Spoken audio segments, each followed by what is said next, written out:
culte et culturel à suivre.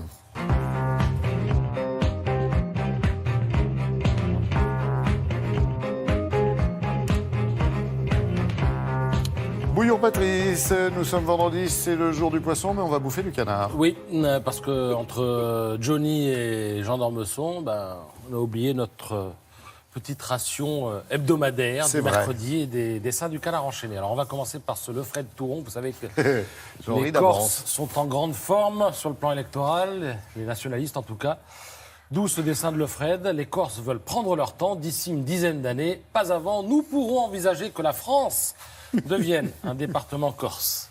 Hein, on plagie ainsi Jean-Guy Talamoni, exactement. qui s'est exprimé en disant que dans 10 ans, pourquoi pas, ce serait l'indépendance. Toujours un dessin de Lefred Touron. Il est beaucoup question de parité, d'écriture inclusive en ce moment, d'où ce dessin. Cette crèche n'est pas paritaire.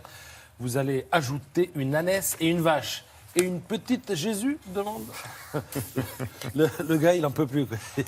Il a sa caisse à outils, il craque. Et puis alors, le bug Montparnasse, évidemment, inspire les dessinateurs. La SNCF communique mal. Voilà. Bonjour, vous allez rire.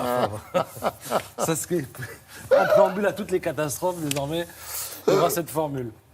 Bien, le patrimoine africain doit être mis en valeur à Paris, mais aussi à Dakar, à Lagos, à Cotonou, il ne s'en remet pas.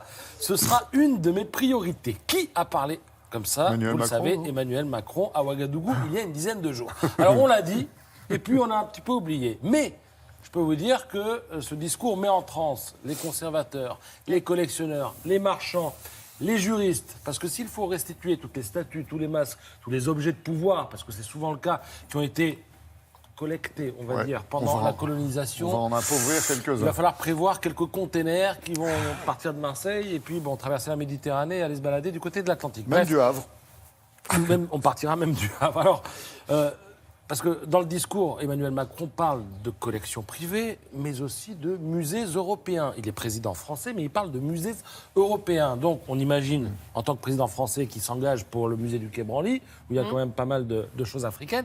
Mais comme il parle aussi des musées européens, on se dit que ça va faire plaisir au British Museum de Londres, au musée royal de l'Afrique centrale, à Tervuren, qui est en Belgique, ou encore au musée ethnographique allemand ou suisse, il y en a pas mal. Voilà, donc je veux dire, débat européen à prévoir sur la question. Alors, est-ce qu'il a ouvert la boîte de Pandore dans cette affaire?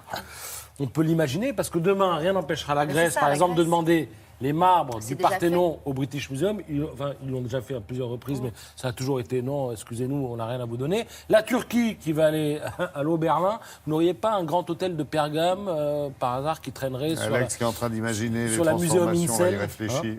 Moi, j'imagine si ma mère me réclame... Tout ce que tu as piqué. Sortez.